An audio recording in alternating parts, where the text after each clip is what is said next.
Accessing library computer data.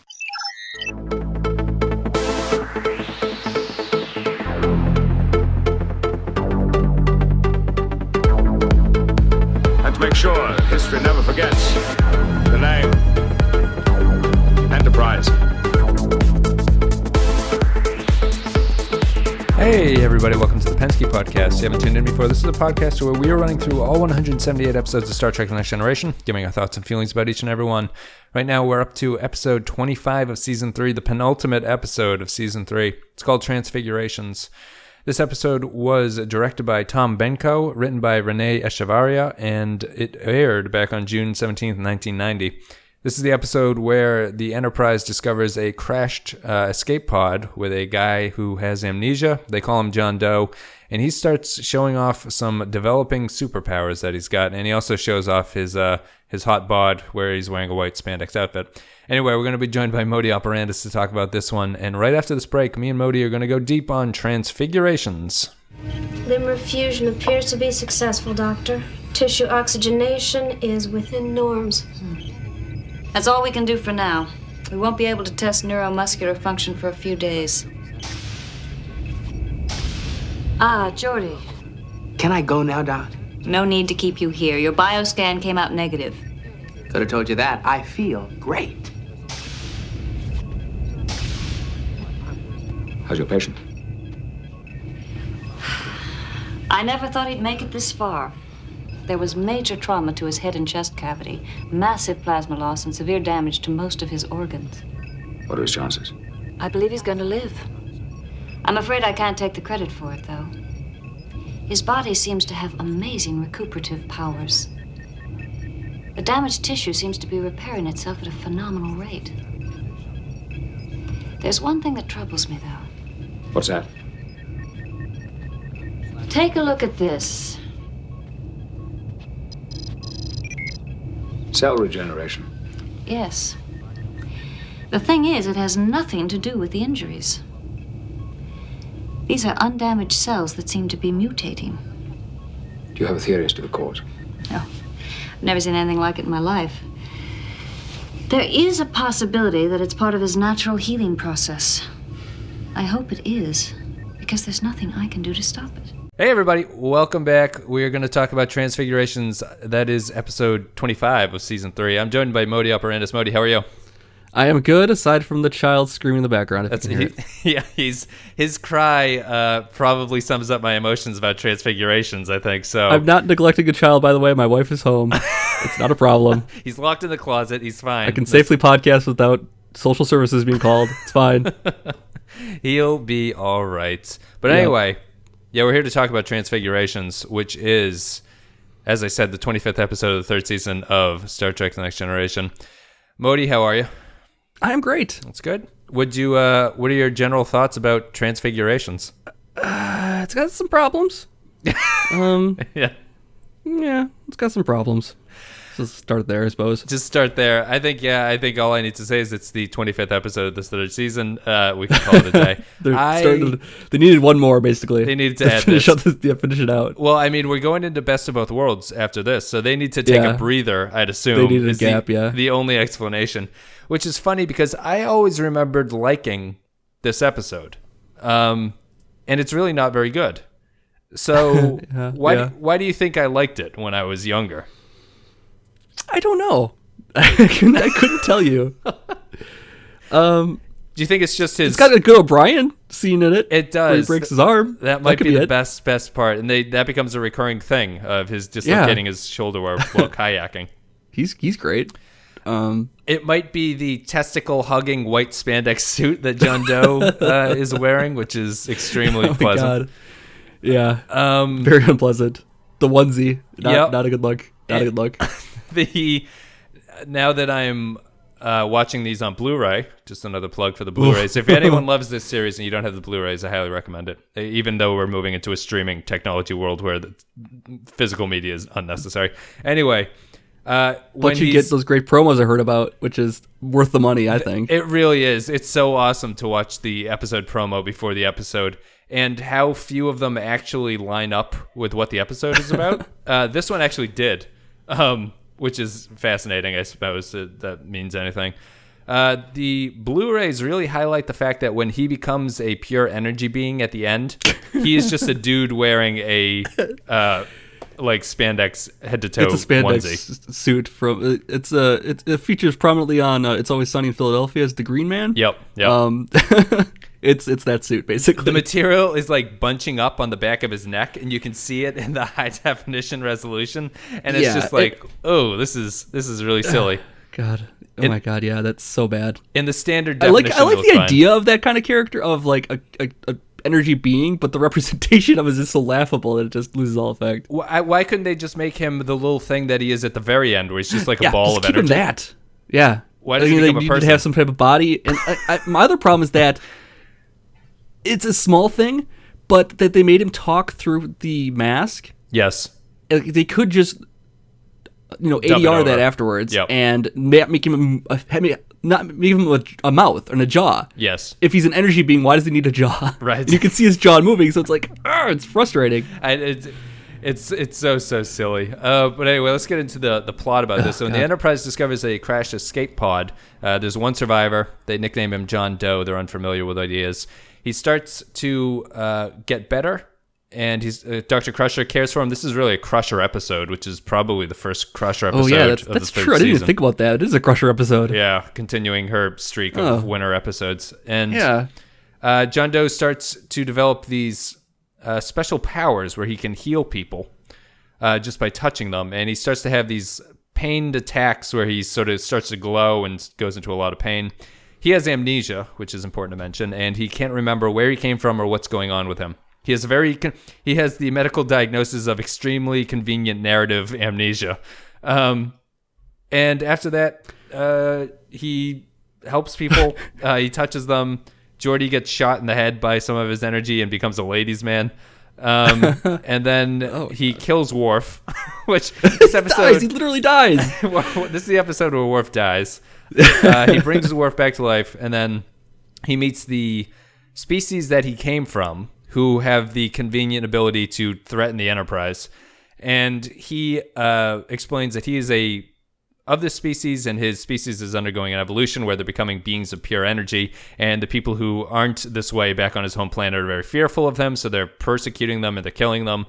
He's going to be the first of his species to undergo this transformation. He says thank you to the Enterprise for saving him, and then he flies out of the ship as a being of pure energy. That's about it. That's this thing. Oh boy, there's a lot in there. There's a lot to take in. There's a lot. Just let that soak in for a minute. Just soak in the fact that Worf dies in this episode. As you're going through the plot here, I'm like, there are so many things that sound great about this episode when you put it that way. I love the persecuted advanced species has like the X-Men type mutant kind of thing going on with it. I like that. I really like that. I like the idea of a pure energy being, like, being evolved into. I like, there's so many things I like about this episode. I don't know why I don't like it, honestly. I just don't like it.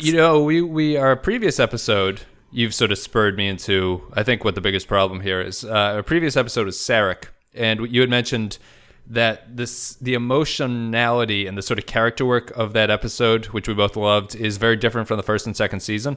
Mm-hmm. This episode feels to me like a first season episode.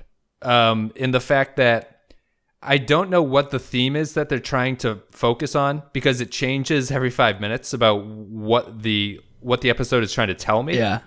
It goes from an amnesia mystery to a weird scene where it's about the ethics of a doctor dating her patient, to persecution of minorities, to energy beings. And then it's just like the show has no idea what it wants to do, and it's just a lot of gobbledygook, which is a lack of focus is what you're saying. Yeah, it's a real lack of focus, much like my rambling about what the episode is about.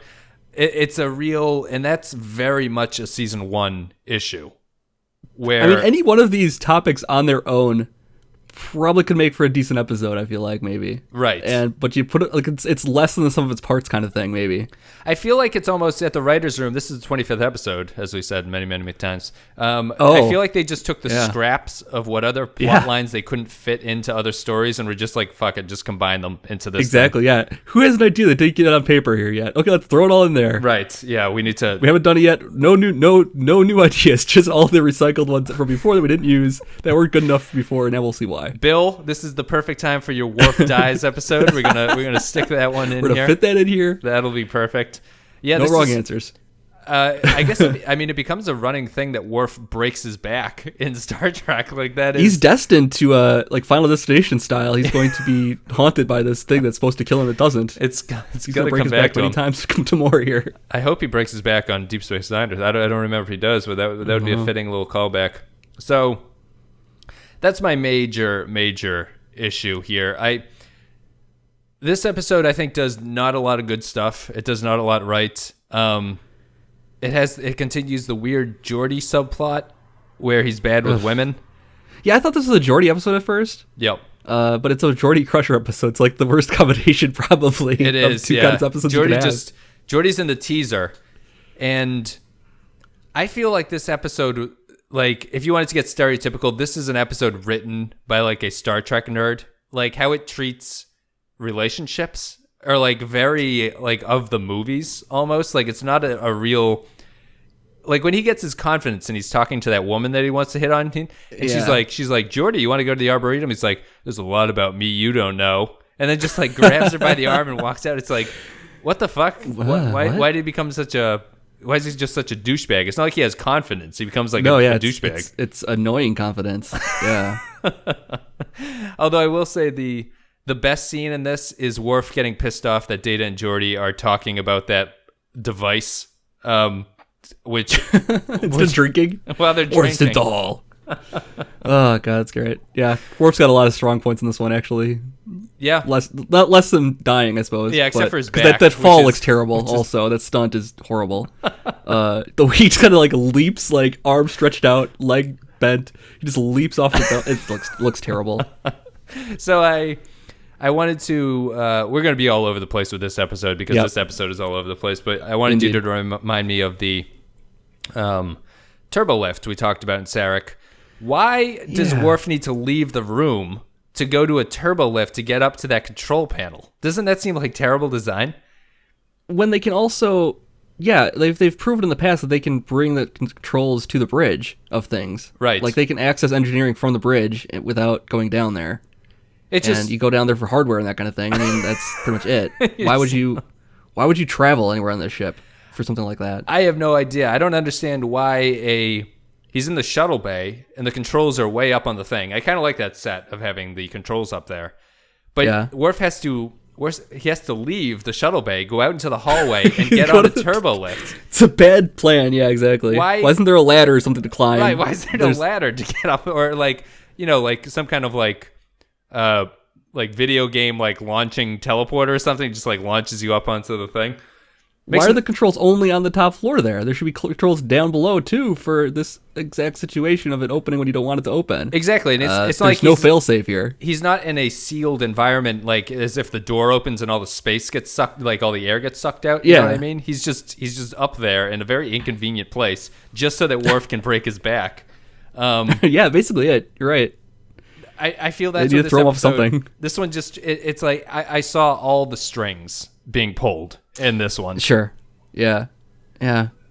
Even from the very beginning, just the overly awkwardness of Geordi talking to a girl, just not even played well. She's like, not even "Hey, played well. Geordi, how are you?" He's like, She's into it. Fine. She's into it, Geordi.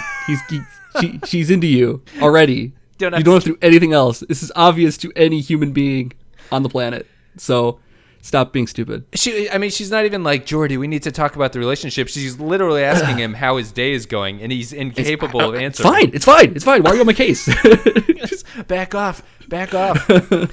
Although that did result in the one good joke in this one where Worf says, I've been tutoring him, and he learns quickly. Oh, that's really good, though. Yeah, that was worth it. You're right. I need you to explain something to me. Okay. Why did this episode focus 15 minutes on the navigational thing they pulled from his computer? That little That's blue a good orb. point. That's a good point. I guess that's a good question. I was like, oh, that's why I thought it was a Geordi episode, because it's like Geordi solves a problem somehow. Like Right. he's the one that comes up with this solution for the thing also, the little I don't know, device, capacitor thing, whatever. Yeah. He comes up with the solution because it's a organic based data system. Which doesn't seem that crazy to me. No, that's not crazy. I think I like that. Again, there's a lot of things I like for ideas here. Yeah. That are just I'm thrown surprised together that suck. I'm surprised it basically. took them that long to realize it. You know, like, I understand it's a plot contrivance that they need to do it, but that scene where he and Data are working on it on the bridge is literally 5 minutes that means absolutely jack shit in terms of where the episode goes. And they do it for so long. So long. I don't understand. Where I thought this was going, so it gave Geordi, I guess, superpowers of confidence and problem solving. Yeah. Why didn't it heal his eyes? That's a good point. What? I feel like they could have gone there with this and actually given him vision back for season 4. Yeah. They could have. They could have easily done that here if they wanted to, have any kind of serial narrative to this I guess show. You'd have to. They'd get around if it did give his vision back at the end of the episode. Like they have to take it away somehow. Yeah, we'd learned that his power of healing is like fleeting, so Geordi would go blind and then warps back, would just shatter again. Or they just kill him and he loses his sight again. That would be a dark ending, but I think it would make sense. That's a dumb scene. I feel like this episode, that scene in particular, where they're working with the little device and Data's like, now tell me where all the pulsars are. Now tell me where a big pulsar is. And it's like, what the fuck is happening? Boy, why are we talking about pulsars so much? And then the scene with Wesley and Crusher having dinner, which is so cringeworthy, I can barely bear it. Where he is so bad. He's terrible. My God. He is so bad. And Beverly's lines are about, do you think I'm getting romantically involved with a patient? Like, what the hell are people talking about? You said it, not me. Basically, that was his delivery. I just did Will Wheaton's delivery there. I thought that was Will Wheaton on the other one. Oh, no, that was not a clip, folks. You were listening at home. That was not a clip. It's so stupid. I feel this episode, when they wrote it, came in at 20 minutes, and they were like, ooh, we need to add 25 minutes of filler to get this to get on TV. Short for this episode. How about... Oh, my God. He's like, I have a fishbowl. We'll fill it with blue water and stick some wires out of it, and we'll have 15 minutes just talking about this thing for no reason. It'll look really cool on camera. Trust me. It'll look really cool. It's made of DNA, so there's that.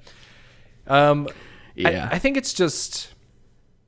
Tell me what you enjoyed about it. You said before that you liked sort of the plots on their own. There's so many little things, sci-fi type things that I liked about this, of the things that other shows and series have dealt with, of the persecution of the other and that kind of thing. Like, that's some heady stuff you can get into and really explore, but you're just gonna like resolve it, and it does resolve it in a way that's not typical, I suppose. Yeah.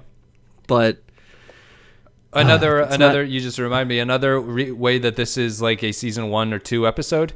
It's resolved in a 5-minute exposition dump at the end. I guess that's true. Also, yeah. And that's what I mean about not being resolved. How other things were resolved. Other things were resolved with choices and actions. This is just resolved by a guy evolving into a thing. He basically Pokemon style evolved. Yes, he did. To his next level. He became Enertron, or John Doe becomes John Doeator, or something like that. Yeah, exactly.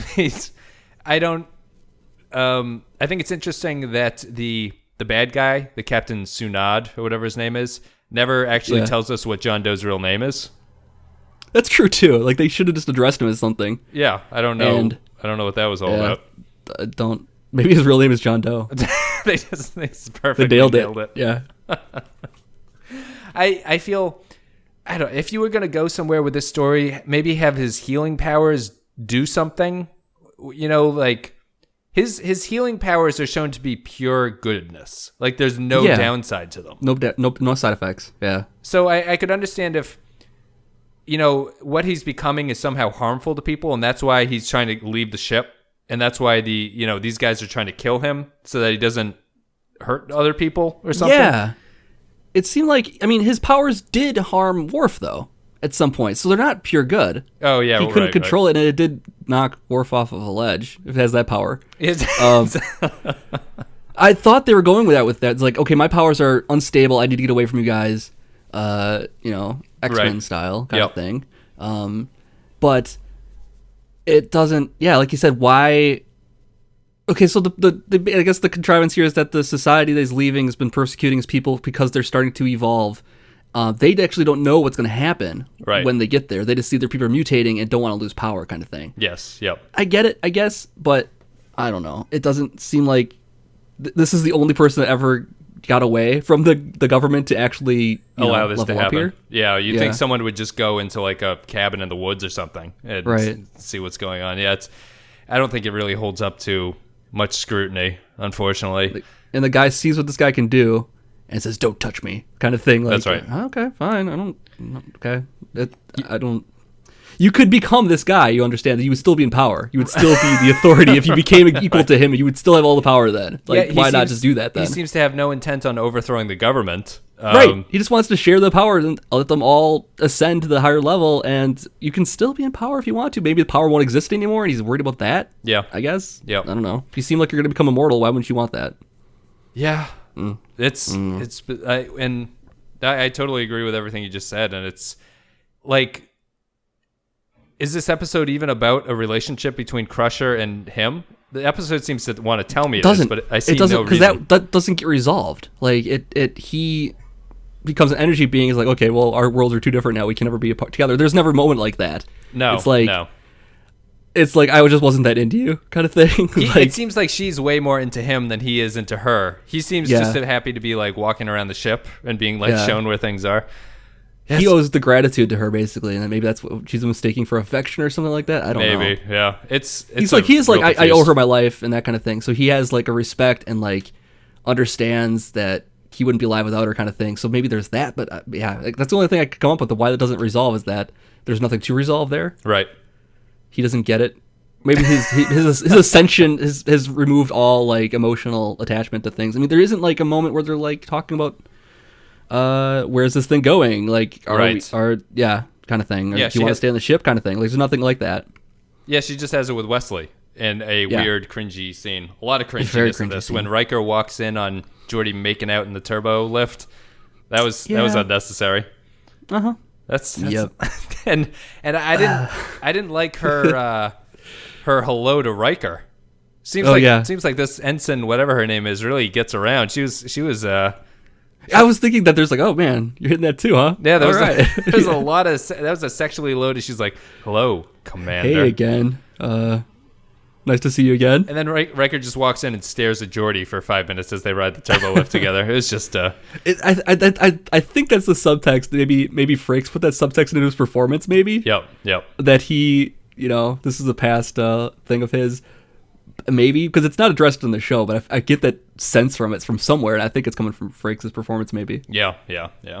I don't have much else really to say about this. I can probably wrap up my thoughts and final thoughts. Sounds like this should be a lot of fun. And this episode doesn't I guess in the regards that it's bad and it's fun to watch a bad episode sometimes. Maybe that's what I'm getting out of it. Maybe, yeah. I don't know. Interesting. Well, let's get to our final thoughts. We're going to play an audio clip, and I will be back, and Modi will be back. We're going to give our rating for Transfigurations. You admit you were trying to steal a shuttlecraft? Yes. So I ask you again, why? I don't know. Unacceptable. You had a reason. I want to know what it was. Damn it, you nearly killed a member of my crew. And healed him. I'm not forgetting that. That's the reason he's here and not in the brig. I warned him. Told him it was dangerous. Why? Why was it dangerous? What is happening to you? I don't know. The rate of metamorphosis is accelerating. It's almost as if your body is generating an electrical field that's warping the tissue. Who are you? What are you? I'm afraid. For myself. For all of you. I have to get away. Isolate myself. Whatever is happening to me, it's dangerous.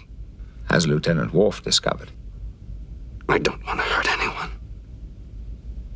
Captain, for the sake of your crew, let me go before this happens again. John, I don't believe you're capable of harming any... Captain, the alien vessel is coming within weapons range. Its shields are up. I'm on my way.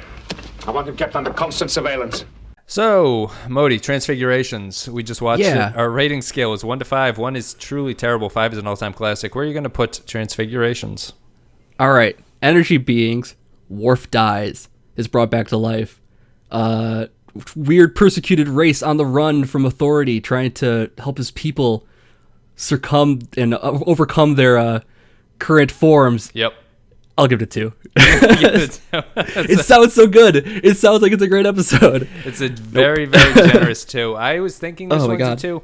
And my definition of a 2 is, plot lines that are flawed, that if you fix them, it would probably be an average episode. There's something here. It's just not. I think everything here is too broken. I don't feel like any of this really connects. I don't feel that any of it adds to anything. I really do. I was half joking, but it does feel like they just took plot lines that they hadn't used yet and stuck them into an episode. I'm going to give it a 1. I think it's... Okay. Yeah. Especially in terms of season 3 episodes, this is probably one of the top 5 worst. Compared to season 3, this is just bad. Yeah. O'Brien breaks his arm, though. That's something. True. Yeah. Kayaking.